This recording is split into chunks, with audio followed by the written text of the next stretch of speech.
Hello everyone and welcome to fly high tutorials.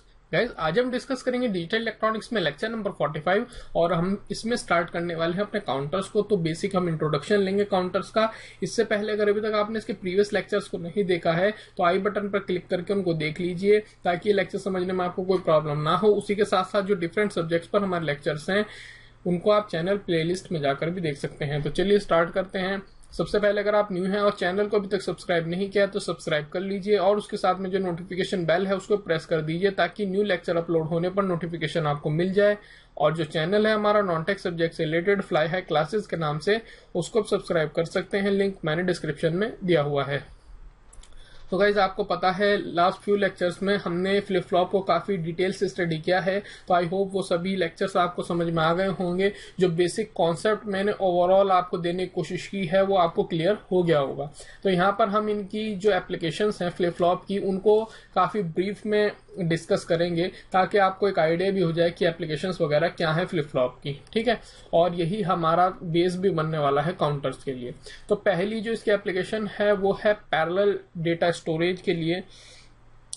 तो parallelly data storage में आपका क्या है कि अगर आपका डेटा पैरेलली आ रहा है तो उसको स्टोर करने के लिए आपके फ्लिप फ्लॉप्स काम में आते हैं। इन सभी को हम डिटेल से अपने शिफ्ट रजिस्टर वाले लेक्चर्स में देखेंगे। उसी के साथ साथ दूसरा है आपका सीरियल डेटा स्टोरेज के लिए। अगर डेटा आपका सीरियली आ रहा है तो उसको स्टोर करने के लिए, ट्रांसफर ऑफ डेटा के लिए serial to parallel conversion, serial data को पैरेलल डेटा में कन्वर्ट करने के लिए, उसी तरीके से पैरेलल को सीरियल में कन्वर्ट करने के लिए, और इम्पोर्टेंट है काउंटिंग के लिए और फ्रीक्वेंसी डिवीजन के लिए। तो काउंटिंग के लिए अगर ये यूज होगा तो काउंटिंग के लिए कैसे यूज होगा, तो जो बेसिकली आपके फ्लिप फ्लॉप्स हैं उनको एक हम पर्टिकुलर फैशन में इस तरीके से कनेक्ट करते हैं कि वो आपका काउंट करता है। और काउंट किनको करता है? जो आपकी पल्सेस हैं उनको काउंट करता है। ठीक है, तो उसके बारे में हम आगे पढ़ेंगे। और सबसे इंपॉर्टेंट इसमें यह है कि फ्रीक्वेंसी डिवीजन के लिए इसके यूज होता है। फ्रीक्वेंसी डिवीजन का मतलब क्या है कि अगर सपोज कीजिए आपके पास n फ्लिप फ्लॉप्स हैं, ठीक है, तो n फ्लिप फ्लॉप है और इनपुट फ्रीक्वेंसी आपकी f है, तो ये इनपुट फ्रीक्वेंसी को डिवाइड कर देगा बाय 2 की पावर n से। ठीक है, तो ये ध्यान में आपको रखना है। आगे इसके बारे में ही हम डिटेल से पढ़ने वाले हैं। तो इसको ही हम देखते हैं। काउंटर्स बेसिकली है क्या? ठीक है, जैसे कि नाम से पता लग रहा है काउंटर्स है क्या। तो काउंटर सिंपली एक ऐसा डिवाइस है जो काउंट करेगा। लेकिन काउंट क्या करेगा? ये काउंट करेगा नंबर ऑफ क्लॉक साइकिल्स को। ठीक है, इसको आपको ध्यान में रखना है कि नंबर ऑफ क्लॉक साइकिल्स को ये काउंट करेगा। डिटेल से मैं इस लेक्चर में आपको समझाने वाला हूं। तो बेसिकली डिजिटल सिस्टम में बहुत ही ज्यादा यूजफुल और वर्सेटाइल सिस्टम है आपका काउंटर, जो हम अक्सर यूज करते हैं इसको। और काउंटर जो है वो आपके ऑपरेशंस को काउंट करने के लिए, पीरियड ऑफ टाइम को, क्वांटिटीज को, किसी भी चीज को काउंट करने के लिए यूज किया जा सकता है। और सबसे इंपॉर्टेंट इसका मैंने अभी बताया आपको डिवाइडिंग फ्रीक्वेंसीज, यानी कि फ्रीक्वेंसीज को डिवाइड करने के लिए। तो वही हमारा बेसिक है काउंटर्स का, उसी के बारे में हम यहाँ पर डिस्कस करने वाले हैं। तो मैंने आपको जेके फ्लिप फ्लॉप पढ़ाया था और वहां पर आपको बताया था कि आपको वो ध्यान से समझना है। ठीक है, तो यहाँ पर हम उसी चीज को देखेंगे। ये सपोज कीजिए मेरे पास जेके फ्लिप फ्लॉप है, तो आपको पता है इनपुट है आपका जे और के, सिंपल है। उसी के साथ साथ आप यहाँ पर क्लॉक कनेक्ट करेंगे। क्लॉक में यहाँ पर ध्यान रखना है कि मैं ले रहा हूँ नेगेटिव एज ट्रिगर्ड।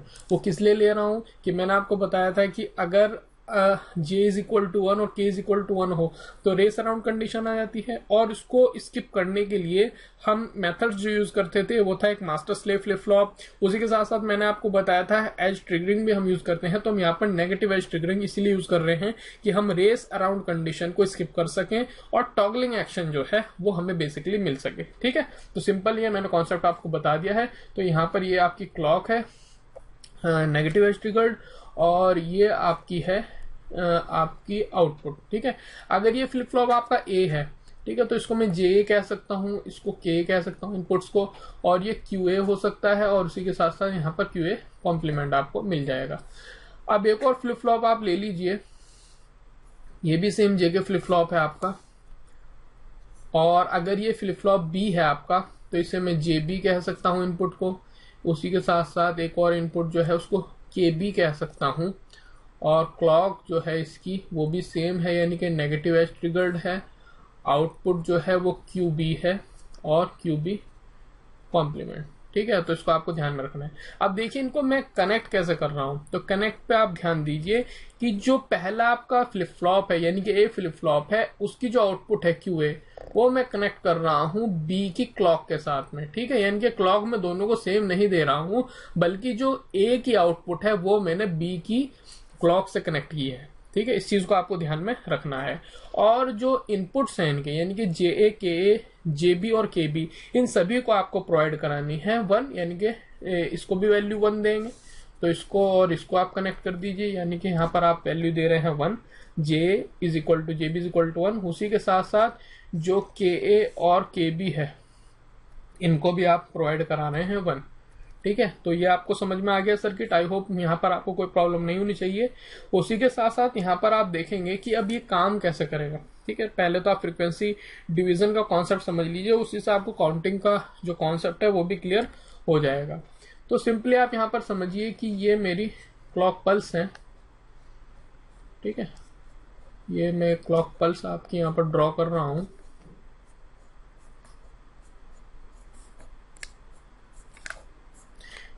ये आपकी क्लॉक है, यानी कि ये 0 है, ये 1 है, ये 2 है, ये 3, 4, 5, 6, इसी तरीके से मैंने क्लॉक पल्सेस लिख दी हैं। अब सिंपली आप देखेंगे तो इसमें आप ध्यान रखिए कि ए के लिए जो क्लॉक है वो तो सिंपल यही वाली क्लॉक है जो हमने यहाँ पर ड्रॉ की है, लेकिन जो बी के लिए क्लॉक है वो क्यूए की आउटपुट है, तो उस केस में आपकी ये वाली क्लॉक एप्लीकेबल नहीं होगी। ठीक है, आप समझिए इस चीज को, इस कॉन्सेप्ट को आप ध्यान से समझिए। तो सिंपली अगर मैं यहाँ पर क्यूए के लिए ड्रॉ करता हूं, अब ये जो क्लॉक है आपकी वो नेगेटिव एज ट्रिगर्ड है, यानी कि जो भी आपका स्टेट में चेंज होगा वो नेगेटिव ट्रिगर्ड पे होगा, यानी कि इस पर जो आपका फॉलिंग एज है, ये है एक फॉलिंग एज, उसी के साथ ये फॉलिंग एज है, ये फॉलिंग एज है, तो इनका आपको ध्यान में रखना है कि यहीं पर आपका चेंज होगा ये फॉलिंग एजेस पर। तो क्यूए अगर आप मान लें तो यहाँ से यहाँ तक यानी कि 0 तक आप सपोज कर लीजिए कि यहाँ तक आपका ये 0 है। ठीक है, यहाँ तक आपकी 0 है। अब नेगेटिव एज अगर यानी कि फॉलिंग एज जो आ चुका है, उसके बाद आपको पता है कि अगर j इज इक्वल टू 1 है और k इज इक्वल टू 1 है तो टॉगलिंग एक्शन होगा, प्रीवियस जो आपकी वैल्यू होगी उसके आपको अपोजिट मिलेगा, यानी कि यहाँ तक 0 थी तो यहाँ पर अब 1 हो जाएगी। ठीक है, और 1 कहाँ तक रहेगी आपकी, नेक्स्ट फॉलिंग एज तक। ठीक है, तो यहाँ पर आपकी इस फॉलिंग एज तक ये हाई रहेगी, उसके बाद फिर से लो हो जाएगी और यहाँ पर फिर से ये हाई हो जाएगी सेकंड तक, सॉरी लो हो जाएगी और सेकंड के बाद फिर से हाई। इस तरीके से आपको ये मिलेगी। ठीक है, तो आई होप ये आपको क्लियर हुई होगी, कोई इतनी बड़ी इसमें प्रॉब्लम नहीं है। अब सिंपली आप यहाँ पर ध्यान ये रखिए कि अगर सपोज कीजिए ये जो टाइम पीरियड है इसका, वो मैं मान लेता हूं कि वो TC है, अगर C हम कह दें क्लॉक के लिए, तो ये टाइम पीरियड इसका TC हो गया। और जो QA का टाइम पीरियड है तो आप देखेंगे वो है आपका TA, तो वो यहां से यहां तक होगा आपका। ठीक है, कोई इश्यू नहीं है, हाफ नेगेटिव पार्ट और हाफ पॉजिटिव पार्ट, ये आपका एक क्लॉक पीरियड हो गया है। अब आप देखेंगे इसके जो QA के फॉलिंग एजेस हैं वो क्या है, ये है, इसी तरीके से ये है और ये है। अब हम अगर QB प्लॉट करने लग जाएं, यानी कि QB पर आपको क्या मिलेगा, तो सिंपली आप समझिए कि जो इसके फॉलिंग एजेस हैं उन्हीं पर ही आपको टॉगलिंग एक्शन मिलेगा। ठीक है, क्योंकि जो क्लॉक है वो QA है ना, सिंपल है। तो यहां पर हम ये कह सकते हैं कि इस फॉलिंग एज तक अगर QB आपका 0 है, ठीक है, ये QB हम प्लॉट कर रहे हैं, ये 0 है, इस फॉलिंग एज पर ये टॉगलिंग एक्शन होगा यानी कि हाई हो जाएगा, और हाई कब तक रहेगा, इस नेक्स्ट फॉलिंग एज तक, यानी कि यहां तक ये हाई रहेगा। ठीक है, फिर से ये लो हो जाएगा और फिर से ये कब तक लो रहेगा, नेक्स्ट फॉलिंग एज तक, यानी कि उस तक, ये आप देख लीजिए, और फिर से ये हाई हो जाएगा, उसके बाद में ये इस तरीके से मिल जाएगी। तो इसका आप अगर टाइम पीरियड लेंगे तो वो हो जाएगा, इसको हम सपोज कर लेते हैं TB। ठीक है, तो यहां तक आपको ये TB मिल गया, यानी कि इसका टाइम पीरियड मिल गया। अब सिंपली आप इस जो हमने टाइमिंग डायग्राम ये प्लॉट किया है, यहां से आप देख सकते हैं कि जो TA है, ठीक है, यानी कि जो A का क्लॉक पीरियड है वो इज इक्वल टू है ट्वाइस द टीसी। सिंपल है इसमें। यहाँ पर आप देखिए कि एक टीए में आपके दो टीसी आ रहे हैं ना, ये एक हाफ ये और दूसरा हाफ ये, तो आप आसानी से कह सकते हैं। अगर सपोज कीजिए कि इसकी फ्रीक्वेंसी एफ ए है और इसकी एफ बी है, ठीक है, तो आपको पता है कि एफ इज इक्वल टू होता है 1/t, यानी कि फ्रीक्वेंसी जो है वो आपके जो क्लॉक पीरियड है उसके अपोजिट होती है, ये आप सभी को पता है। तो यहाँ पर हम लिख सकते हैं 1/FA, ठीक है, is equal to twice into 1/FC। ये सिंपल है। उसी के साथ साथ हम यहां से कंक्लूड क्या कर सकते हैं कि जो FA है वो किसके इक्वल आ गई आपकी, FC/2 के। यहां पर आपको FA इज इक्वल टू कितना मिल गया है, FC/2, ठीक है, यानी कि जो आपकी क्लॉक थी उसको आपकी हाफ कर दिया है, ठीक है, ये जो क्लॉक फ्रीक्वेंसी थी वो हाफ हो चुकी है। सिंपल है बात। उसी के साथ साथ अगर आप यहाँ पर टीबी के लिए देखें तो टीबी इज इक्वल टू क्या है आपका, यहां से आप देख सकते हैं कि TB is equal to twice of TA है, हाफ ये टीए और हाफ ये टीए, मतलब TB is equal to twice of TA मिल जाएगा। उसी के साथ साथ यहां से भी आप कंक्लूड कर सकते हैं कि 1/FB is equal to 2 into 1/FA, ठीक है। या फिर यहां से आप ये भी कह सकते हैं कि जो FB है आपकी वो आपको कितनी मिल गई है, FA/2, ठीक है। और अगर मैं इसको FA की जगह पर FC/2 लिख दूं तो FB इज इक्वल टू आप क्या मिल जाएगा FA की टर्म में, वो मिल जाएगा आपको FC/4, ठीक है, यानी कि FB इज इक्वल टू क्या मिल गई आपको, FC/4। तो ये कॉन्सेप्ट आपको क्लियर हुआ है। एक फ्लिप फ्लॉप लगाया तो क्लॉक फ्रीक्वेंसी डिवाइड हुई अपॉन 2, हाफ हो गई। उसके बाद 2 लगाए तो FC/4, ठीक है। तो इस कॉन्सेप्ट को आपको ध्यान में रखना है। इसी से हम एक चीज कंक्लूड कर सकते हैं। तो कंक्लूड हम क्या कर सकते हैं कि सपोज कीजिए आपके पास अगर M फ्लिप फ्लॉप्स हैं, ठीक है, M फ्लिप फ्लॉप्स आपने इसी तरीके से कनेक्ट किए हुए हैं जैसे हमने J के 2 लिए थे, तो और उसमें केस ये है कि अगर J is equal to K is equal to 1 है, ठीक है, या सिंपली आप T भी कह लें, toggle T is equal to 1 है और ये नेगेटिव एज ट्रिगर्ड है, तो सिंपली आपको यहां से पता लगा कि ये जो है वो डिवाइड करता है फ्रीक्वेंसी को, ठीक है, यानी कि क्लॉक को बाय 2 की पावर m, ठीक है। सिंपल सी बात यह है। अगर आपके 2 फ्लिप फ्लॉप हैं जैसे हमने देखा है, तो यहां पर आपकी फ्रीक्वेंसी डिवाइड हुई है बाय 2 की पावर 2 यानी कि 4। उसी तरीके से अगर आपने 4 फ्लिप फ्लॉप लगा दिए तो क्या होगा, तो फ्रीक्वेंसी आपकी डिवाइड होगी 2 की पावर 4 यानी कि बाय 16, ठीक है। इस चीज को आपको ध्यान में रखना है, आपको समझ में आ गया होगा, कोई इतना बड़ा इसमें कोई प्रॉब्लम नहीं है। तो सिंपली कह सकते हैं कि जो J is equal to K is equal to 1 है या फिर टॉगल T फ्लिप फ्लॉप है, उसको हम सिंपली कह सकते हैं ये आपका डिवाइड बाय 2 फ्लिप फ्लॉप भी है, ठीक है, यानी कि ये आपकी जो फ्रीक्वेंसी है, ये क्लॉक जो पल्स है उसको डिवाइड कर रहा है 2 से। तो आई होप ये आपको कॉन्सेप्ट जो है वो पूरा क्लियर हो गया होगा, ठीक है। अब सिंपली जो ये सर्किट हमने बनाया है, ये आपका जो हमने पीछे बनाया है 2 फ्लिप फ्लॉप को लेकर के, तो ये काउंट करेगा आपका 0 to 3, ठीक है। अब 0 to 3 क्यों काउंट करेगा ये आपको अभी समझ में आ जाएगा।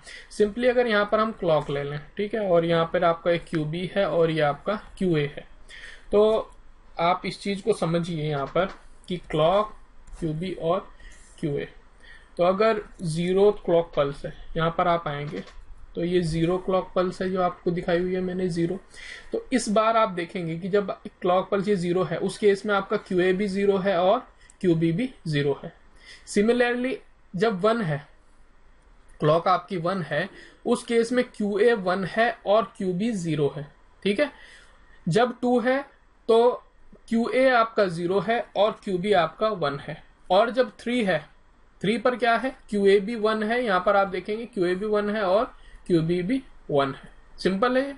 तो यही चीज मैंने यहां पर मेंशन करनी है, वो ये है कि अगर आपकी क्लॉक 0 है तो उस केस में QB भी 0 है और QA भी 0 है, आपने उससे देख लिया है। और अगर क्लॉक आपकी हाई हो गई है, यानी कि क्लॉक 1 है आपकी सिंपली, तो उस केस में आपका QB 0 आ रहा है और QA 1 आ रहा है।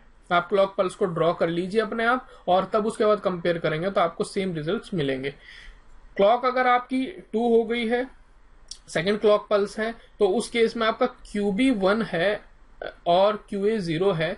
सिमिलरली अगर क्लॉक पल्स आपकी थर्ड है तो उस केस में QB भी 1 है और QA भी 1 है। अब आप कहेंगे अगर फोर्थ क्लॉक पल्स ले लें, तो आइए देखते हैं उस केस में क्या होगा आपको। अगर आपने यहाँ पर फोर्थ पर आ गए इस पर, ठीक है, उस केस में आप देखेंगे तो QA भी 0 आ रहा है आपका और QB भी 0 आ रहा है।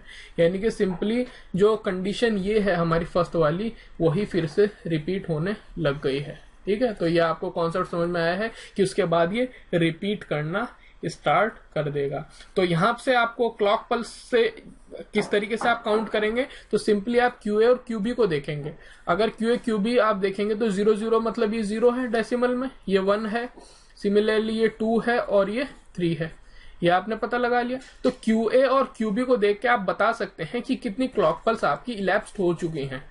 ठीक है, सिंपली बात है। यहां पर आप देख रहे हैं ना QA QB की वैल्यू आपने देखी 0 0 है, तो इसका मतलब 0 क्लॉक पर स्लैप हो चुकी है और ये 1 हो चुकी है, 2 हो चुकी है, उसी के साथ 3 हो चुकी है। ठीक है, इस तरीके से ये काम करता है आपका काउंटर्स। तो आई होप ये आपको समझ में आया होगा कि काउंटर्स आपके किस तरीके से काम करते हैं और किस तरीके से हमने फ्रीक्वेंसी डिवीजन मेथड को देखा है।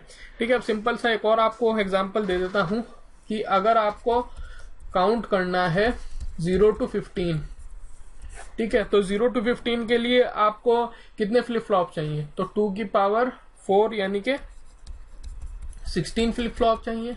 और उस केस में आप फ्लिप फ्लॉप्स को कह सकते हैं QD, QC, QB और QA। तो फर्स्ट जो क्लॉक होगी वो ये हो जाएगी 0 0 0 0, उसी तरीके से आपको मिल जाएगा लास्ट में 1 1 1 1 1, यानी कि सिंपली काउंट कहां तक करेगा आपका 0 से लेके 2 की पावर m-1 तक। यानी कि इस केस में अगर 16 है तो 2 की पावर 4-1 यानी कि 0 से लेके 15 तक काउंट करेगा। सिंपल है।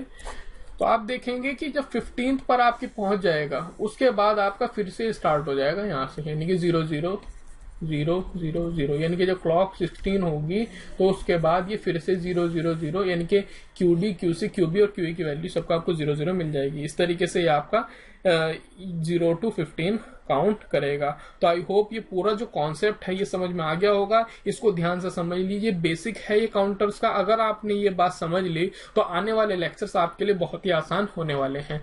तो आप मुझे कमेंट करके बताइए कि आपको लेक्चर कैसा लगा है। अगर पसंद आया तो लाइक जरूर कीजिए, शेयर कीजिए अपने फ्रेंड्स के साथ में जिनके लिए आप समझते हैं कि लेक्चर्स इंपॉर्टेंट हैं। फेसबुक पेज को लाइक कीजिए और ट्विटर पर फॉलो कीजिए, वहां पर हम काफी इन्फॉर्मेशन पोस्ट करते रहते हैं। लिंक मैंने डिस्क्रिप्शन में दिए हुए हैं। सब्सक्राइब नहीं किया तो सब्सक्राइब कर लीजिए और इन वीडियोस को भी चेकआउट कर लीजिए। तो देखने के लिए आप सभी का बहुत बहुत धन्यवाद। आप सभी का समय शुभ रहे। Thank you very much.